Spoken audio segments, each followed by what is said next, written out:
उस परमेश्वर की साधना ना करके आप अन्य साधनाएं करते हो, भक्ति करते हो, उनसे तुम्हें लाभ नहीं होता। अपनात्माओं, किसी भी संत ऋषि की आप थ्योरी देखो, अपना अनुभव देखो, वो क्या कहते हैं कि जैसा भी किसी के प्रारब्ध में, संस्कार में लिखा हुआ है, वो तो उसे भोगना ही पड़ेगा। एक दुखी प्राणी संकट निवारण के लिए क्या आशा करता है कि भगवान जीव के दुख दूर कर देता है। परमात्मा कहाँ मिलता है? संतों के पास जाते हैं कि वो परमात्मा की भक्ति करके और कुछ शक्ति प्राप्त कर लेते हैं, और उस शक्ति से वो अन्य को भी सुख देते हैं। इसलिए वो कहाँ कहाँ जाते हैं? कोई ऋषि के पास, जंतर मंतर करने वाले के पास, कोई झाड़ फूक करने वाले के पास, और या किसी साधु संत के शिष्य भी बनकर जैसे वो बताते हैं वो साधनाएं करते हैं। और जब उनके संकट दूर नहीं होते हैं तो वो उस स्थान को छोड़ देते हैं, दूसरी जगह जाते हैं। जैसे कोई मंदिर में जाता है, या कोई गुफाओं में जाते हैं, या कोई पहाड़ों पर जाते हैं, या कि तुलसी जाटी के धागे बांधते फिरते हैं, कोई कहीं किसी तीर्थ स्थानों पर जाते, वहां से कोई लाभ नहीं होता, तो फिर भी ये आत्मा हार नहीं मानती, क्योंकि इसको मालूम है कि एक परम शक्ति है परमात्मा जो सब दुख दूर कर सकता है। उसके लिए फिर कोई बताता है कि हमारे गुरुजी के पास चलिए, आपका सब कष्ट दूर हो जाएगा, वहां भी चले जाते। वो ऋषि, गुरुजी, संत, मंडलेश्वर पहले तो उसके संकट निवारण के लिए कोई ना कोई धर्म पूर्ण क्रिया अवश्य बताते हैं। जब उनसे लाभ नहीं होता है तो फिर वो कहते हैं कि बेटा, ये तो तुम्हारा प्रारब्ध का कर्म है। प्रारब्ध माने तेरे भाग्य में लिख दिया गया है, तेरी जीवन हिस्ट्री में लिखा गया है, इसको खत्म नहीं कर सकते, ये तो तुझे भोगना ही पड़ेगा। आप किसी भी संत ऋषि के पास जाइए, वर्तमान में भी यही सिद्धांत है उन लोगों का। वो कह देते हैं कि देखो, कर्म तो तुमने भोगना ही पड़ेगा, कर्म का दंड, दुख जो है तुम्हें भोगना ही पड़ेगा। भक्ति करो, आगे जीवन सुखी हो जाएगा। भले पुरुषों, किसी के पैर में कांटा लगा हो और वो किसी से कहे कि देखो मेरे पैर में पीड़ा हो रही है, कांटा लग के गहरा चला गया, टूट गया, अंदर घुस गया, दिखाई नहीं दे रहा बाहर से, तो जानकार व्यक्ति देखकर बता देता है कि तेरे पैर में कांटा लगा है, जिस कारण से तुझे ऐसा है, पीड़ा हो रही है। अब वो व्यक्ति ये कहे कि कांटा तो मैं निकाल नहीं सकता, कांटा तो ये निकल नहीं सकता, अब तू जूता पहन ले, आगे कांटा नहीं लगेगा, आगे कांटा नहीं लगेगा। क्या संभव है? कांटा लगे पैर में जूता कभी नहीं पहना जा सकता। कांटा निकले, पीड़ा नष्ट हो, फिर जूता पहनेगा वो व्यक्ति, इस डर से पहनेगा कि कहीं फिर जूता निकाल दिया और जूता ना पहना तो फिर से वो पीड़ा ना हो जाए, कांटा ना लग जाए। तो जिनके ऊपर आपत्तियां, संकट आए हैं, प्रारब्ध के हों चाहे तीन ताप के हों, उनको न तो ये देवता ठीक कर सकते हैं, न श्री ब्रह्मा, श्री विष्णु, श्री शिव जी उन तीन ताप और श्राप आदि और प्रारब्ध के कर्म को ये नाश नहीं कर सकते। न ब्रह्म कर सकता, ये सरपुरुष नहीं कर सकता, न ये परब्रह्म कर सकता, जिसको अक्षर पुरुष कहा गीता अध्याय नंबर 15 के श्लोक नंबर 16 और 17 में तीन प्रभु बताए हैं। सरपुरुष और अक्षर पुरुष भी नहीं कर सकता, केवल परम अक्षर ब्रह्म, परम अक्षर पुरुष कबीर देव आपके उस प्रारब्ध के कर्म को भी नाश कर सकता है, पाप का नाश कर सकता है। मासा घटे न तिल बधे, बिदना लिखे जो लेख, साचा सतगुरु मेट कर भाई ऊपर मार दे मेघ। अब सच्चा सतगुरु, यानी देखो यहां नकली सतगुरुओं की कमी नहीं, उनके पास ये रेडी नहीं, वो पावर नहीं। और परमेश्वर भी स्वयं आते हैं, वो ऋषि संत के रूप में यहाँ प्रकट होते हैं, उस समय सतगुरु रूप में ही होते हैं वो। और वो हमारे प्रारब्ध के पाप का दंड का नाश करके हमें सदा के लिए सुखी कर देते हैं, फॉरएवर नष्ट कर देते हैं उस किस्मत में लिखे हुए दुख को। तुम कौन राम का जपते जापम, तात गुड नयति तापम। तुम किन भगवानों की भक्ति करते हो जिनसे तुम्हारे ये 3 ताप भी नाश नहीं हुए, तुम्हारे दुख भी दूर नहीं हुए। अपनात्मा वो परमात्मा कबीर देव है, कबीर साहब है।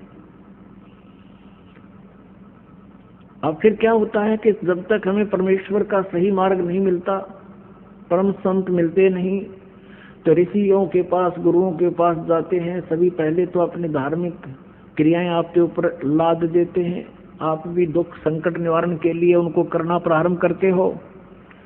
अंत में भी आपको ये जवाब दे देते हैं कि ये तुम्हारे प्रारब्ध में लिखा है, ये तो भोगना पड़ेगा। और उदाहरण देते हैं, जैसे भगवान विष्णु को श्राप दिया था नारद जी ने कि तू एक जीवन मेरे की तरह पत्नी के वियोग में बिताएगा। और वो दंड, वो श्राप, वो नारद जी के द्वारा दिया गया श्राप, श्री विष्णु जी अपना भी श्राप नाश नहीं कर सके,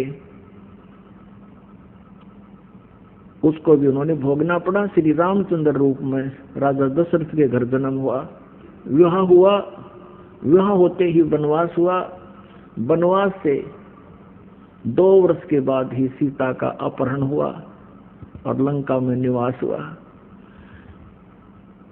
बहुत समय तक वहां युद्ध हुआ, उसके बाद सीता जी को वापस लाए। 1 वर्ष 2 वर्ष के बाद सीता जी को फिर निष्कासित कर दिया। आजीवन श्री राम और श्री सीता जी कभी इकट्ठे नहीं रह सके। बच्चे कहीं, आप कहीं, वो प्राणी सुखी नहीं हो सकता। भले ही श्री रामचंद्र जी अयोध्या के राजा थे, लेकिन आप कहीं और पत्नी कहीं, बच्चे कहीं, तो जीव सुखी नहीं हो सकता। और ये ब्रह्मा विष्णु महेश एक जीव संज्ञा में है, ये परमात्मा नहीं है, पूर्ण परमात्मा नहीं है। अब ये बातें बड़ी खटकती हैं, पहली बार जो ये ज्ञान सुनता हूँ सब आत्मा को, पुण्यात्मा के इतिहास में लिखा है। इस काल में ब्रह्म ने विष्णु और ब्रह्मा से कहा शिव पुराण में कि तुमने अपने आप को भगवान मान लिया कि दूसरे ने, और तुम युद्ध कर रहे हो, तुम्हारे ये भ्रम का निवारण करने के लिए मैं अब प्रकट हुआ हूँ। उनके बीच में जो ब्रह्मा और विष्णु लड़ रहे थे, बीच में स्तंभ खड़ा कर दिया, एक पिलर लिंग खड़ा कर दिया, चमकदार बहुत बड़ा खंबा। तब इसने जाकर कहा था कि तुम ईश नहीं हो, तुमने अपने आप को भगवान मान लिया, ये बहुत गलत किया। अब थोड़ी सी झलक दिखानी पड़ेगी ना, तो ये कुनियन जितनी कड़वी है ये शब्द जो दास ने कहा कि ब्रह्मा विष्णु महेश ये भगवान नहीं है, क्योंकि ये स्वयं भी अपने कर्म के दंड को भोगा है। और भगवान किसी भी प्रकार का दंड नहीं भोगता, वो तो पाप नाशक है, उनको तो दंड हो ही नहीं सकता, लेकिन दूसरों का भी, वो अपने आश्रितों का भी वो पाप नाश कर सकते हैं। अब आपको दिखाते हैं श्री शिव पुराण। एक समय श्री ब्रह्मा जी और श्री विष्णु जी में इस बात पर युद्ध हो गया। श्री ब्रह्मा जी गए विष्णु जी के पास उनके लोक में, और विष्णु जी आराम से शेष नाग की सैया पर विश्राम कर रहे थे। लक्ष्मी जी उनके पास बैठी थी और भी बहुत से उनके गण पार्षद साथ में थे। ब्रह्मा जी वहां पर पहुंचे और विष्णु जी ने ब्रह्मा जी को खड़ा होकर सत्कार नहीं दिया, तो ब्रह्मा जी ने कहा कि मैं तेरा बाप आया हूं, मैं सबका उत्पत्ति करता हूं, मैं ब्रह्मा हूं, और विष्णु तू मेरा पुत्र है, तू मेरे आए हुए का सत्कार नहीं करता, तेरे में अभिमान हो गया है, तेरी बुद्धि ठिकाने लानी पड़ेगी। अब विष्णु जी कहने लगा कि मैं तेरा बाप हूं, तू मेरे नाभि कमल से उत्पन्न हुआ है, तू अपने आप को कैसे सबका कर्ता मानता है? मैं हूं सबका कर्ता। कहने का भाव ये है कि मैं तेरा बाप हूं, उन्होंने मैं तेरा बाप, दोनों भगवान लड़ पड़े। पुण्यात्माओं, ये इतिहास दास अपनी तरफ से नहीं, लोकवेद नहीं सुना रहा, ये इनके इतिहास में लिखा हुआ सत्य ज्ञान सुना रहा। अब इस सत्र की बुद्धि तो चौथी पांचवी कक्षा के बालका की हुआ करे, और वो बच्चे झगड़ रहे होते हैं, टीचर उनको बुलाता है, क्यों झगड़ रहे हो, इधर आओ, क्या कारण है तुम झगड़ रहे हो? वो बताते हैं जी यूं ने बोला मैं तेरा बाप है, दूसरा कहता ना जी पहले यूं बोला मैं तेरा बाप है, और दोनों आए कमीज पाट रखे एक दूसरे में पकड़ गए। इसी सत्र की बुद्धि के ये भगवान जी, जिनको भगवान कहते थे ब्रह्मा और विष्णु जी, आपके समक्ष करते हैं, देखना इन्हीं के इतिहास में। और इनकी पूजा करके हम अपने आप को अपना मोक्ष चाहते थे, यही हम भ्रम रहे थे। ये देखिएगा शिव महापुराण हिंदी टीका सहित भाग 1, खेमराज श्री कृष्ण दास प्रकाशन से प्रकाशित है। इसके अनुवाद करता है विद्यावृद्धि पंडित ज्वाला प्रसाद जी मिश्र कृत हिंदी टीका सहित, खेमराज श्री कृष्ण दास प्रकाशन बम्बई। इसके देखिएगा यहाँ से विद्वेश्वर संहिता, ये विद्वेश्वर संहिता है, ये 11 पृष्ठ पे शिव पुराण, ये विद्वेश्वर संहिता है, भाग 1 अध्याय 6। नंदीकेश्वर बोले, भगवान शिव का वहां नंदीकेश्वर बोले, हे योगिंद्र, आगे एक समय विष्णु भगवान शेष सैया पर अपने गरुड़ आदि पार्षदों से संयुक्त लक्ष्मी सहित शयन करते थे, लेटे हुए थे। उस समय ब्रह्म ज्ञानियों में श्रेष्ठ, देखिए लेखक की बुद्धि, कहता ब्रह्म ज्ञानियों में श्रेष्ठ ब्रह्मा जी अपनी इच्छा से, अब ब्रह्म ज्ञानी का ज्ञान देखियो आगे, ब्रह्मा जी का अपनी इच्छा से ही वहां आए और सब प्रकार सुंदर सेज पर शयन करते हुए, सब प्रकार सुंदर सेज पर शयन करते हुए कमल लोचन श्री विष्णु जी से पूछने लगे, तुम कौन हो? ब्रह्म ज्ञानी ने नहीं पता तुम कौन हो, और वो मिलन जा रहा, तुम कौन हो? मुझे देखकर अभिमानी पुरुष के समान शयन करते हो, सो रहे हो। हे वत्स, ब्रह्मा जी कहते विष्णु को, हे वत्स, हे बेटा उठो, देखो मैं तुम्हारा स्वामी आया हूं। आए हुए गुरु को देखकर जो अभिमान करता है, उस द्रोही मूड का प्रायश्चित होना उचित है, यानी उसकी बुद्धि ठिकाने लानी चाहिए। यह सुनकर विष्णु जी के अंतर में तो क्रोध हुआ, अंदर तक गुस्सा हो गया, पर ऊपर से ने दिखाया मैं छो मना रहा, गुस्सा नहीं कर रहा हूं, और बोले, परंतु बाहर से शांत रहे और बोले, हे वत्स, विष्णु जी बोले ब्रह्मा को, बेटा तुम्हारा मंगल हो, बैठो इस आसन पर विराजो।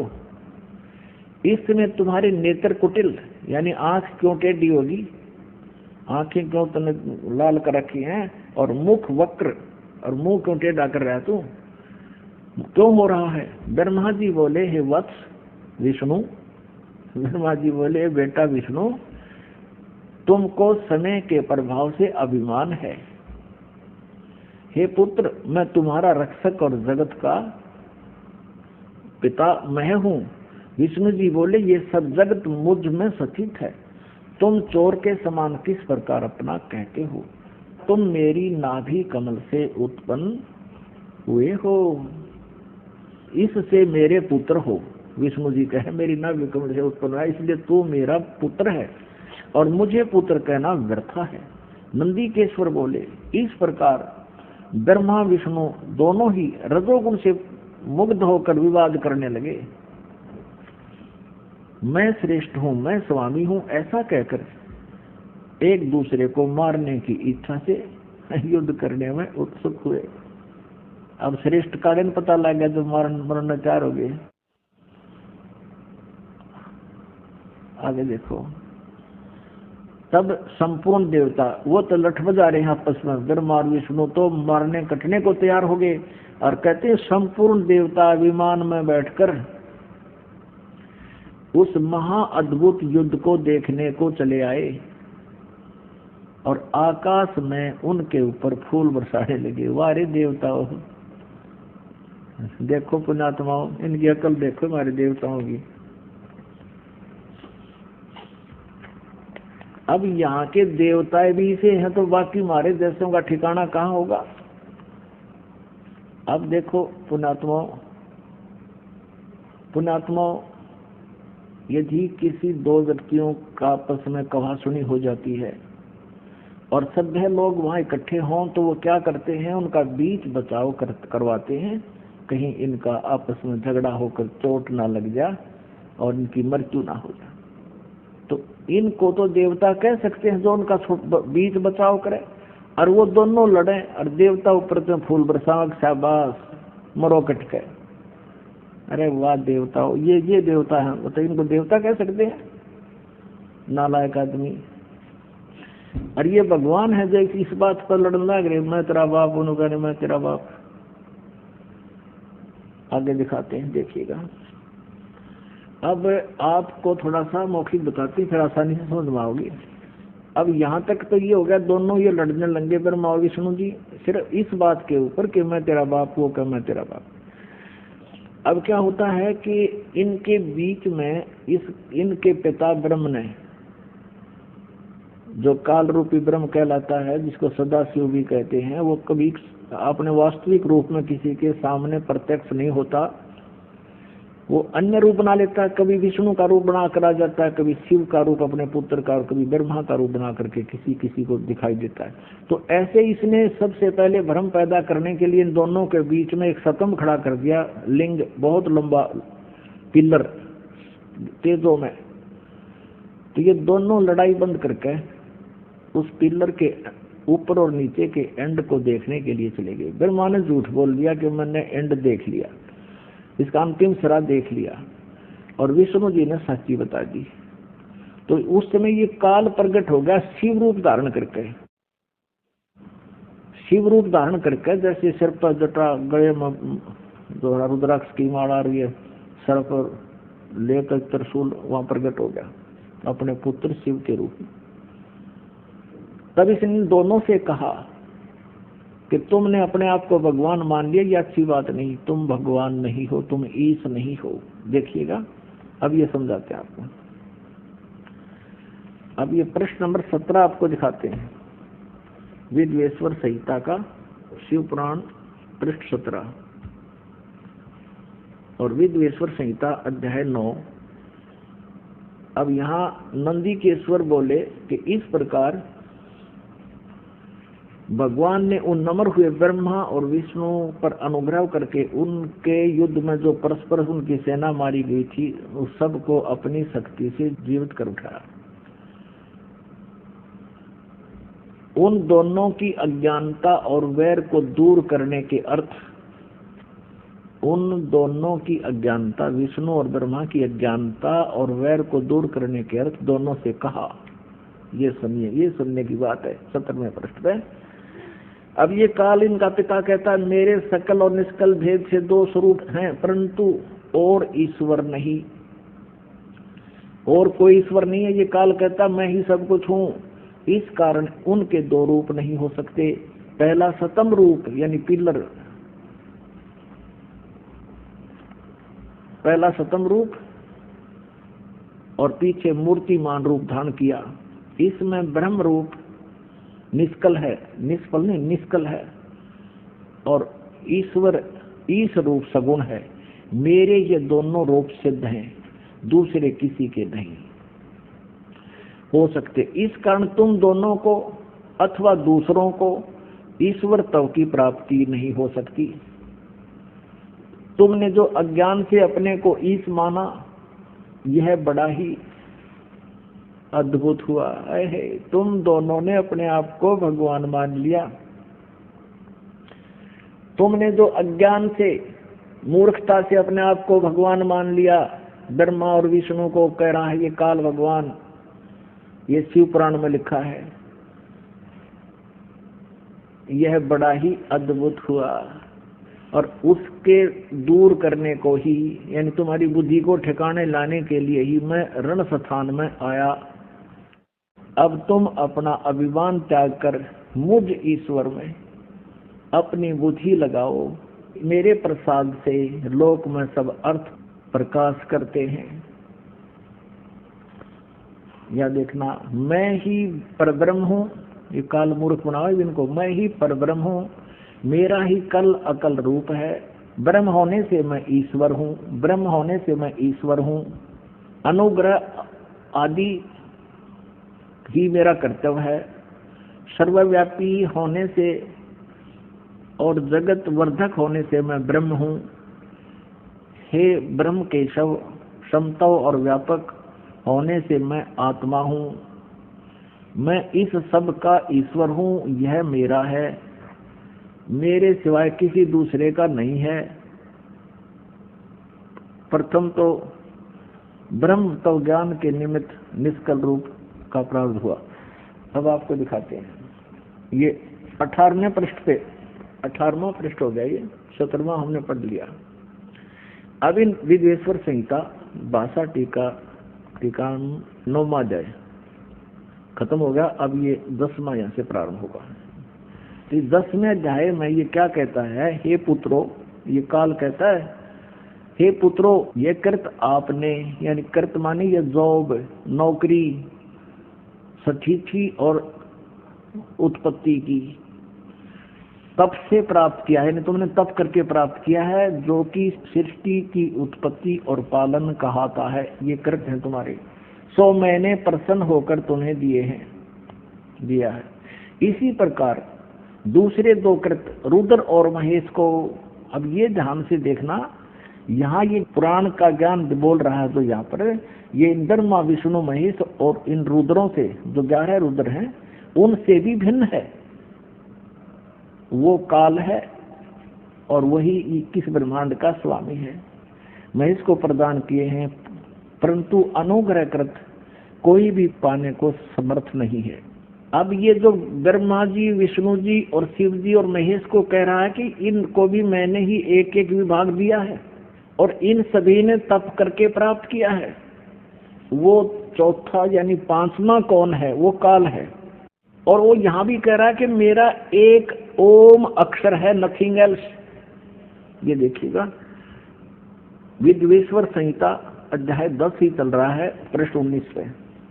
ये पृष्ठ नंबर 19, विद्वेश्वर संहिता अध्याय 10। अब यहाँ से पढ़ेंगे हम।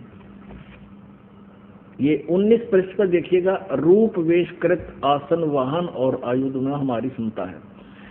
हे सौम्य, मेरे ज्ञान के विमुख होने पर, मेरे ज्ञान के विमुख होने से तुम्हें अज्ञानता आ गई। मेरा ज्ञान होने से ऐसा नहीं होता। ज्ञान और रूप महेश के तुल्य हो जाता है। इस कारण इस ज्ञान की सिद्धि निमित्त ओंकार नामक मंत्र जप करो। यह अभिमान दूर करने वाला है। सोई निज मंत्र उपदेश करते हैं। यह ओंकार मेरे मुख से उत्पन्न होने से मेरे ही रूप का बोधक है और महामंगल करने वाला है। यह वाचक है, मैं वाच्य हूँ। यह मंत्र मेरा आत्मा है। उसके स्मरण करने से मेरा स्मरण होता है। अब ध्यान से देखना, ये ओम काल का मंत्र है और ये ब्रह्मा विष्णु महेश काल के पुत्र हैं। ये सिद्ध हो रहा है। उत्तर की ओर मुख से अकार, पश्चिम के मुख से उकार, दक्षिण के मुख से मकार, पूर्व के मुख से बिंदु, मध्य के मुख से नाद उत्पन्न हुआ है। इस प्रकार 5 प्रकार से यह निर्गत हुआ। सब एक होकर ओम ऐसा एक अक्षर हो जाता है। गीता जी अध्याय नंबर 8 के श्लोक नंबर 13 में भी यही गीता ज्ञानदाता श्री कृष्ण में बोल रहा है, ये काल ओम इति एकाक्षरम ब्रह्म विवरण माम अनुसमणीय प्रयाति तदंदेहम सयाति परमाम गतिम। तो सिद्ध हो गया कि ये जो पुराण का ज्ञान दे रहा शिव पुराण का ये काल है और यही श्री कृष्ण में प्रवेश करके बोल रहा है। और ब्रह्मा विष्णु महेश इसके पुत्र हैं। यह सब नाम रूपात्मक वेद भूत दोनों कुल अर्थात स्त्री पुरुष भेद से भौतिक शरीर वर्ग दो का भेद वाला है, वह इसी मंत्र से व्यापक है और शिव शक्ति का बोधक है। इसी ओंकार से सब जगत का बोधक प्रणव उत्पन्न हुआ है। अकार आदि मकार कर्म से अर्थात आकार से नकार से उकार से मकार से सी व नाद से यह प्रकट हुआ है। और इसी पंच अक्षर से पांच भेद से मात्र का आकार से ये सारा कुछ लड़कान हुए। इससे शिरो मंत्र और चार मुख से त्रिपाद गायत्री यानी ओम नाम से ही सारा कुछ आगे इसके ये सब इसी से बने करोड़ मंत्र उत्पन्न हुए इसी से, लेकिन मूल मंत्र यही है। इस श्रेष्ठ मूल मंत्र से सब सिद्ध भोग और मोक्ष की सिद्धि होती है आदि आदि। अच्छा, कहने का भाव ये है,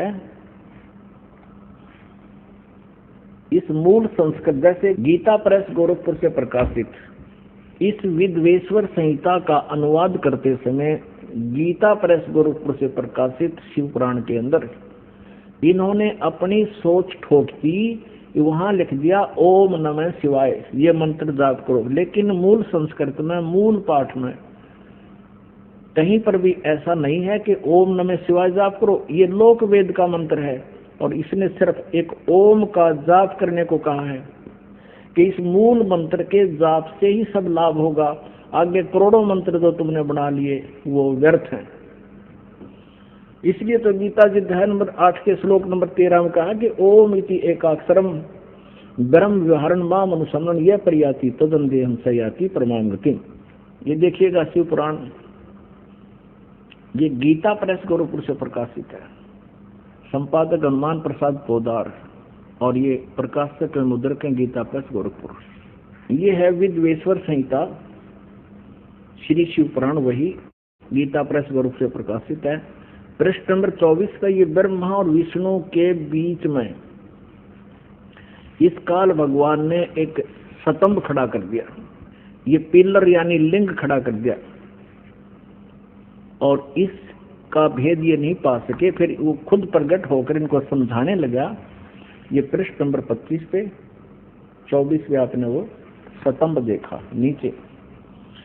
ब्रह्मा और विष्णु ने पूछा उस काल भगवान से, ब्रह्म से, सदाशिव से, हे प्रभु सृष्टि आदि 5 कर्तव्यों के लक्षण क्या हैं, यह हम दोनों को बताइए। भगवान शिव बोले यानी काल ब्रह्म बोला, मेरे कर्तव्यों को समझना अत्यंत गहन है, तथापि मैं कृपा पूर्वक तुमको उनके विषय में बताता हूँ। ब्रह्मा जो इसको कहे विष्णु को सृष्टि पालन संहार तिरोभाव और अनुग्रह ये 5 ही मेरे जगत संबंधी कार्य हैं जो नित्य सिद्ध हैं। अब 26 पे देखो, कमाल कर दिया। ये 26 पे है,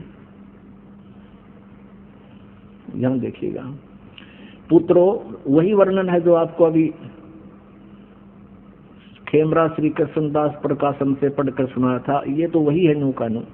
पुत्रो, तुम दोनों ने तपस्या करके प्रसन्न हुए मुझ परमेश्वर से सृष्टि और सतीची नामक 2 कृत्य प्राप्त किए हैं। विष्णु और ब्रह्मा को कह रहा है ये काल ब्रह्म ये दोनों तुम्हें बहुत प्रिय है। इसी प्रकार मेरी विभूति स्वरूप रुद्र और महेश्वर ने, ये मैं नहीं है, 2 अन्य उत्तम कृत्य संहार और तिरोभाव मुझसे प्राप्त किए हैं, परंतु अनुग्रह नामक कृत्य दूसरा कोई नहीं पा सकता।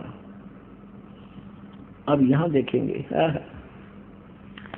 अब ये जो बोल रहा है ये ब्रह्मा विष्णु में, इसका पिता ब्रह्म है, काल है। मैंने पूर्व काल में अपने स्वरूप भूत मंत्र का उपदेश किया है, जो ओंकार के रूप में प्रसिद्ध है। वह मंगलकारी मंत्र है। सबसे पहले मेरे मुख से ओंकार यानी ओम प्रकट हुआ, जो मेरे स्वरूप का बोध कराने वाला है। ओंकार वाचक है, मैं वाच्य हूँ। यह मंत्र मेरा स्वरूप ही है। प्रतिदिन ओंकार का निरंतर स्मरण करते रहने से मेरा ही सदा स्मरण होता है। मेरे उत्तरवर्ती मुख से अकार का, पश्चिम मुख से उकार का यानी ए और ऊ, दक्षिण मुख से मैं मकार का, पूर्ववर्ती मुख से बिंदु का तथा मध्यवर्ती मुख से नाद का प्राकट्य हुआ है। इस प्रकार 5 अवयवों से युक्त ओंकार का विस्तार हुआ है और इन सभी अवयवों से एकीभूत होकर प्रणव ओम नामक एक अक्षर हो गया।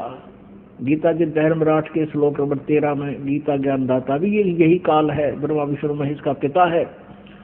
वो कहता ओम इति एकाक्षरम ब्रह्म विवहारण माम अनुसमरण यह प्रयाति तदंदेहम सयाति परमाम गति। तो ये एक इन 5 अवयवों से आकार ए ओ मैं बिंदु आदि से मात्रा से एकीभूत होकर के ये ओम ऐसा नामक एक अक्षर हो गया और ये मेरा मंत्र है।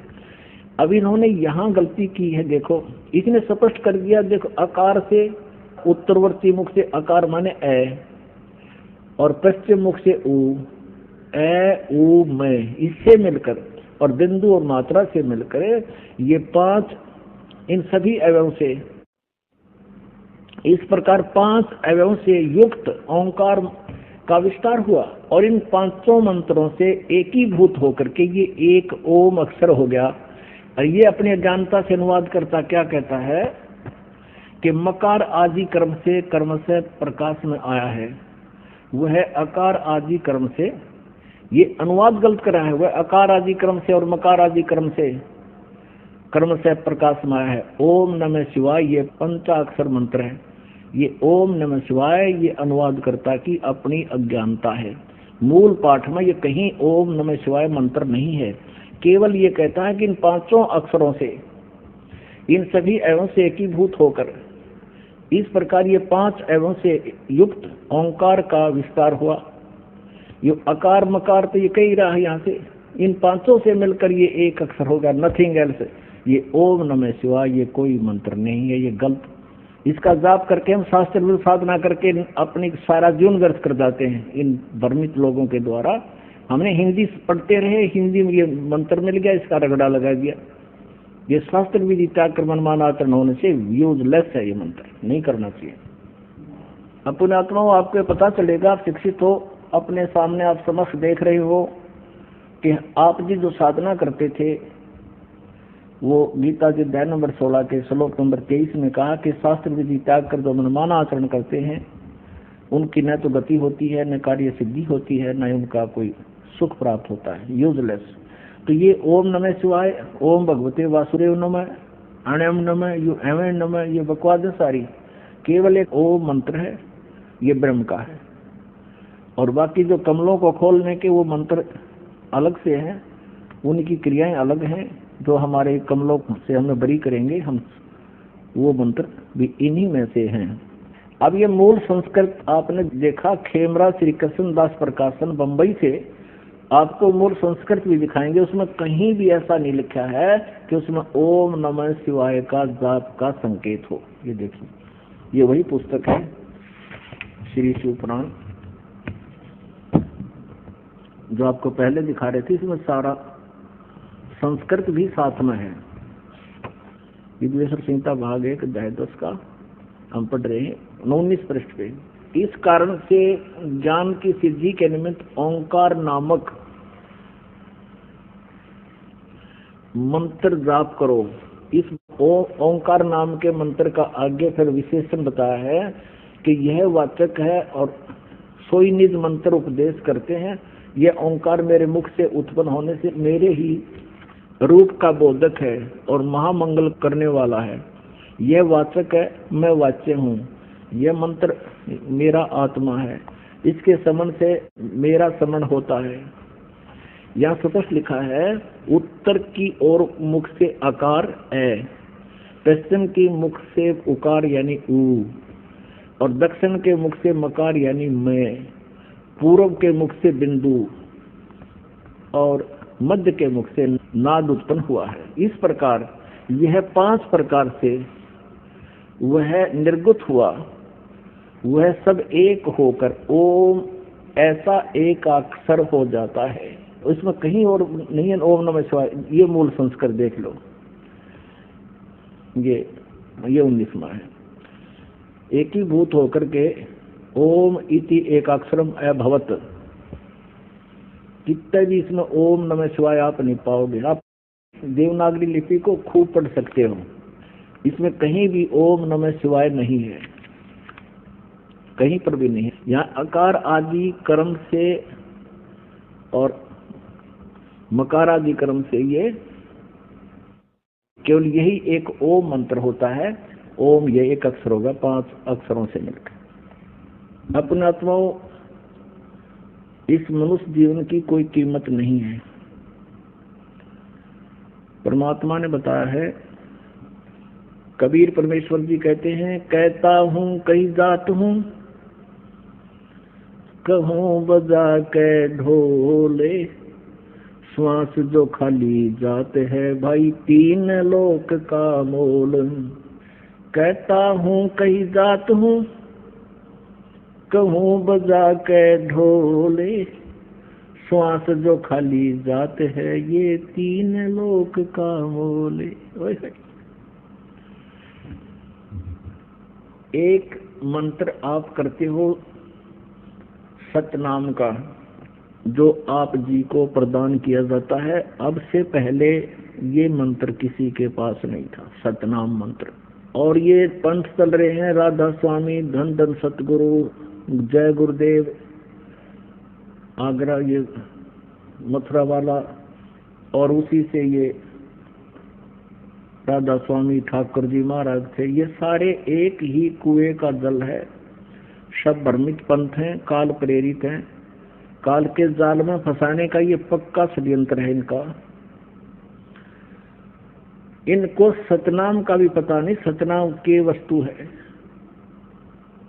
इनकी एक पुस्तक है सारवचन राधा स्वामी वार्तिक, और वो उसका संग्रह बताते हैं कि परम धनी, जिसको ये राधा स्वामी पंथ का प्रवर्तक मानते हैं, श्री शिवदयाल जी आगरा वाले, पन्ना गली वाले, उनके वचनों का संग्रह है और 150 वर्ष से वो संग्रहित हैं। और उसके बाद 1902 में इसका जो है ना बुक रूप में छपवाई गई। 1902 से लेकर आज तक 109 वर्ष हो गए, और उस अज्ञान को ये भोली आत्मा रटते आ रहे हैं। उसमें लिखा है, एक जगह तो लिखा है कि सतनाम 5वीं मंजिल है, 5वीं मंजिल सतनाम। और फिर बताया है कि सतनाम को सतलोक भी कहते हैं, सतनाम को सतपुरुष भी कहते हैं, और सतनाम को सारनाम भी कहते हैं, सतनाम को सतलोक भी कहते हैं, सतपुरुष भी कहते हैं, और सतनाम को सतनाम भी कहते हैं। इनकी बुद्धि घुमा रखी थी काल ने। अरे सतनाम 2 अक्षर का जाप है, सतनाम माने सच्चा नाम। और ये इसको कहीं तो सतनाम बताते हैं। और एक जगह है ये सावन सिंह जी, जिनको धन धन सतगुरु वाले पंथ के प्रवर्तक का भी गुरु मानते हैं, श्री सावन सिंह जी ने अपनी पुस्तक लिखी है संत मत भाग, 4-5 भाग बनाए उसने। उसके तीसरे भाग में लिखा है, एक जगह तो लिखा है कि सतनाम स्थान है। आगे फिर किसी ने पूछा कि 4 राम की व्याख्या करते हुए बताते हैं सतनाम असली राम है। इन सतनाम का नहीं वेरा आज तक। कहते झूठा ज्ञान और ध्यान कहाँ लाओ, ये बाद विदा चतुराई। जब तुम्हारा ज्ञान ही निल है, कोई थ्योरी लिखता है बच्चा स्टूडेंट, उस लिखे हुए थ्योरी पर लिखे हुए उस विधान के आधार से वो प्रैक्टिकल करता है तो सफल होता है। जिसका थ्योरी ही गलत है, तो प्रैक्टिकल ठीक कैसे हो सकता उसका? तो जो भी उस संत रूप में बैठे उस शिवजाल जी ने अपने जीवन में जितने भी डले ढोए उनका अनुभव है ये, जो उनकी सार नाम राधा स्वामी वार्तिक, और उसमें उन्होंने ये ज्ञान दे रखे हैं। तो वो ध्यान कहाँ लगाते हो? 2.5 घंटे सुबह 2.5 घंटे शाम, जब तुम्हारा ज्ञान ही गलत है, तुम्हारी छुरी ही गलत है। तो यहां परमात्मा कहते हैं ये सतनाम है 2 अक्षर का, जिसमें एक ओम अक्षर है, और जैसे ओम तत् सत में 3 मंत्र बताए, इनमें से एक तत् मंत्र सांकेतिक ये दास बताएगा उसको, और दूसरा नहीं बता सकता, अधिकारी भी नहीं है, और उस दास से पहले किसी को इसका पता भी नहीं था। लेकिन परमात्मा कबीर जी ने 600 वर्ष पहले अपनी वाणी में ये लिखा था, और उसको अब डिस्क्लोज करना था, पहले गुप्त रखना था। ये परमात्मा का आदेश था। इसी कारण से आदरणीय नानक साहिब जी ने भी इस 2 अक्षर के सतनाम का जाप किया, लेकिन अन्य किसी भी शिष्य को प्रदान नहीं किया, और न ही उनको जाप करने का आदेश दिया। जैसे समंदर की साखी, जैसे गुरु नानक देव जी की साखी है, जन्म साखी, उनमें समंदर की साखी है। उसमें मर्दाना और बाला दोनों गुरुदेव से प्रार्थना करते हैं कि हमें श्रीलंका दिखाने की कृपा करो। तो उन्होंने कहा कि चलो समंदर के ऊपर का चल पड़े, जैसे थल पर चलते हैं, और उनसे कहा कि तुम वाहेगुरु वाहेगुरु जपते रहना। मर्दाना और बाला तो वाहेगुरु जप रहे हैं, और नानक जी ये 2 मंत्र का जाप जप रहे हैं, सतनाम जप रहे हैं, मुख से मौखिक। उस दिन मर्दाना ने भी वही सतनाम जाप शुरू कर दिया। वो डूबने लगा समुद्र में। तब गुरुजी ने पूछा, मर्दाना तू वही जाप कर दो। मैंने कहा तो मेरी रीस मत कर, मेरे वाला जाप मत कर।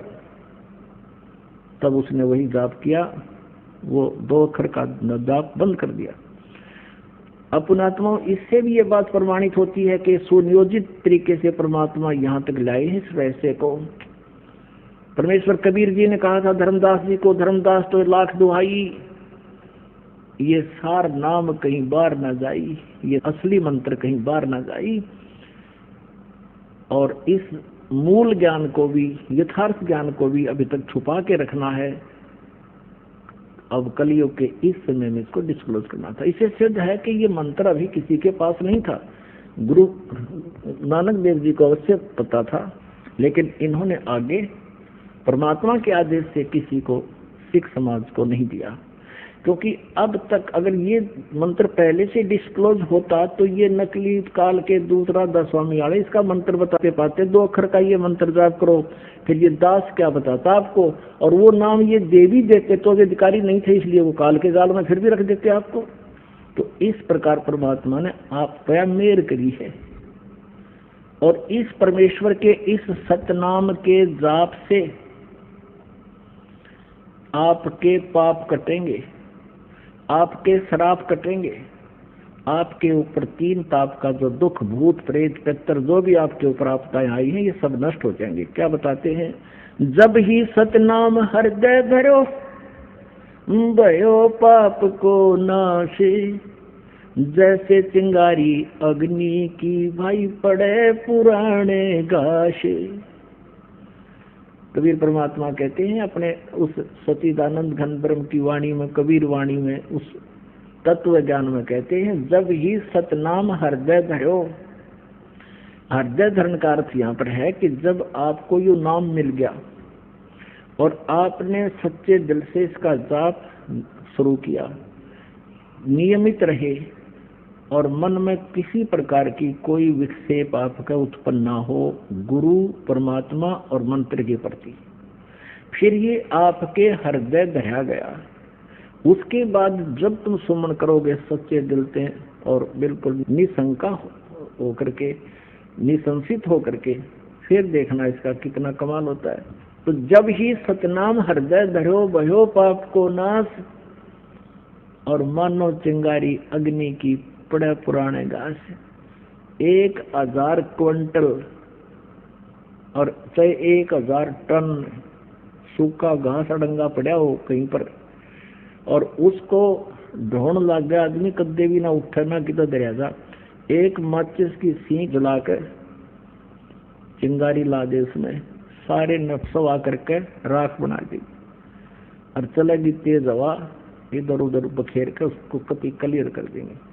तो यहाँ परमात्मा कहते हैं, जब ही सतनाम हृदय धरो भयो पाप को नाशी, जैसे चिंगारी अग्नि की भाई पड़े पुराने घासी।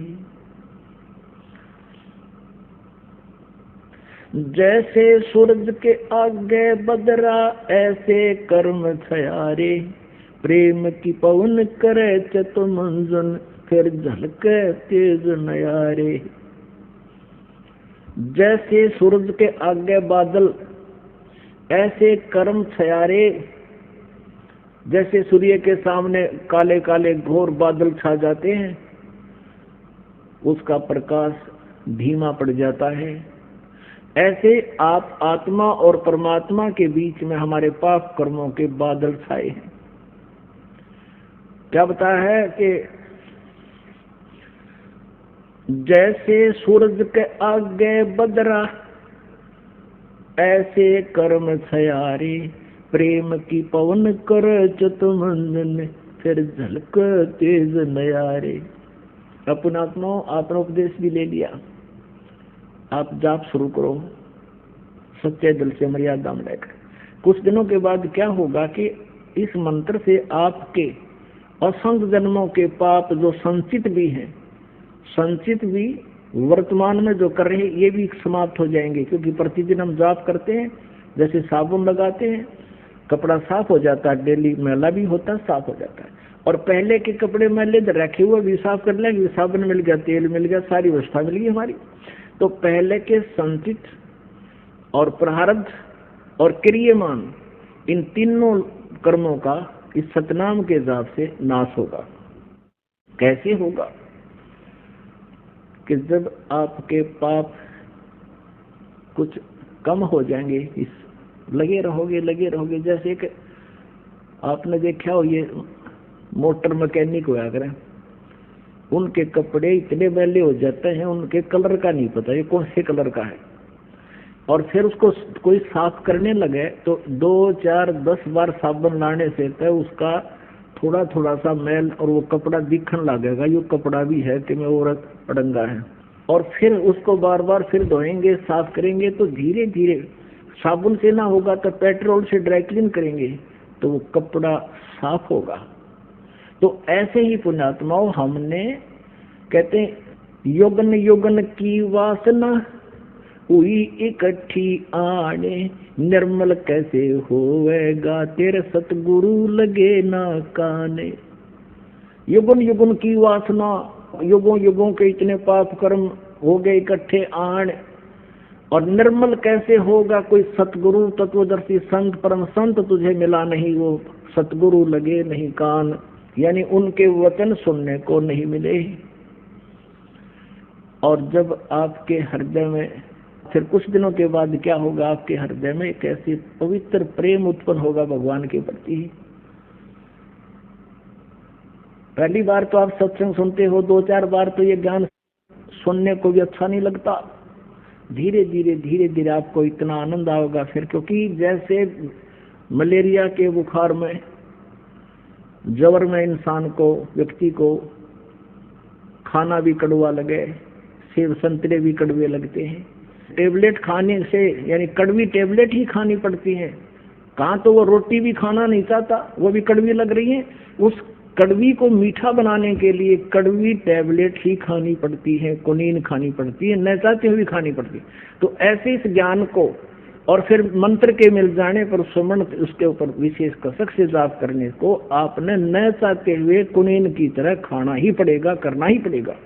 तो प्रारंभ में तो आपको मजबूरी सी होगी कि ये बता दिए इतने मंत्र गुरु जी ने, ये कैसे होंगे। अरे सुबह से लेकर शाम तक मजदूर कस्सी बजावे, किसान हल जोता है, सारा दिन फदर फदर पता नहीं कहाँ तक पहुंच जाते हैं। क्या भगवान का बैठ कर चलते फिरते मंत्र नहीं कर सकते हम? कुछ दिनों के बाद फिर इस मंत्र के बिना आपका दिल भी नहीं लगेगा। तो जैसे बुखार किसी को हो, जबर हो गया है, तो प्रारंभ में उसको रोटी भी अच्छी नहीं लगती, कुनीन खाने से, कड़वी कुनीन ही खाने से, न चाहते हुए भी खाने से फिर कुछ दिनों के बाद उसका जबर ठीक हो जाएगा। फिर वही मीठी वस्तु आपको जो पहले कड़वी लगती थी भोजन, अब वो स्वादिष्ट लगेगा। अब जैसे परमात्मा कहते हैं, कबीर पिछले पाप से हरि चर्चा ना भावे, कै ऊँग कै ऊठ चले ना और बात चलावे। तुलसी पिछले पाप से हरि चर्चा ना भावे, जैसे जबर के बेगते भाई भूख विदा हो जावे। तो ऐसे आत्मा के ऊपर पाप कर्मों का जबर हो गया, और इस जबर का नाश करने के लिए ये कड़वी टेबलेट, ये सत्संग वचन जो आज तक आपने सुने नहीं, एक बार तो विद के आदमी इस ज्ञान को सुनकर, एक बार तो ऐसा है जैसे जीभ के ऊपर कुनीन रख दी, ये बताते हैं ब्रह्मा विष्णु महेश से ऊपर कोई और शक्ति है, लेकिन इस कुनीन को आपने खाना चाहिए, इस तत्व ज्ञान को सुनते रहना चाहिए। फिर क्या होगा, कुछ दिनों के बाद ये मंत्र आपको दिया जाता है, तो कुछ दिन तो भक्त आते हैं, शिकायत प्रार्थना करते हैं कि सतनाम चलता नहीं, ज्यादा नहीं होता। कुछ दिनों के बाद आप इसको चलाते रहो धक्का सा करके, कुछ दिन फिर अपने आप चलेगा, आपको बहुत आनंद आएगा। फिर आपकी आंखों में आंसू आने शुरू हो जाएंगे, भगवान की जरा सी भी चर्चा होगी। तो क्या बताते हैं, युगन युगन की वासना हुई इकट्ठी आने, निर्मल कैसे होएगा तेरे कोई संत लगे ना कान। जब संत आपके कान लग जाएंगे, यानी सतगुरु मिल जाएगा, फिर क्या होगा, जैसे सूरज के आगे बदरा ऐसे कर्म छयारे, प्रेम की पवन करे से तुम मंजन, फिर झलके तेज नयारे। आपको बताया ना कि जैसे 1000 टन घास फूस पड़ा हो अड़ंगा, एक माचिस की सीख लगा दे, सवा हो गया, तेज हवा चलक इधर उधर बना कर ऐसे फेंक दिया, कहीं गया। तो क्या बताते हैं कि असंख्य जन्मों की वासनाएं तुम्हारे पाप कर्मों को परम संत से प्राप्त उस सतनाम के मंत्र से सभा कर दिया जाएगा, और फिर प्रेम की पवन करे चितमंजन झलके तेज नयारी। फिर आंखों में भगवान के प्रति वो प्रेम जागेगा, आंखों से आंसू चलेगी, वह प्रेम की पवन चलेगी। इन बादलों को, जो बीच में बादल अड़े हुए हैं कर्मों के, उनको फेंक देगी, तितर बितर कर देगी, और फिर आपकी आत्मा निर्मल होगी, सतलोक प्राप्ति होगी। बोलो सतगुरुदेव की जय हो।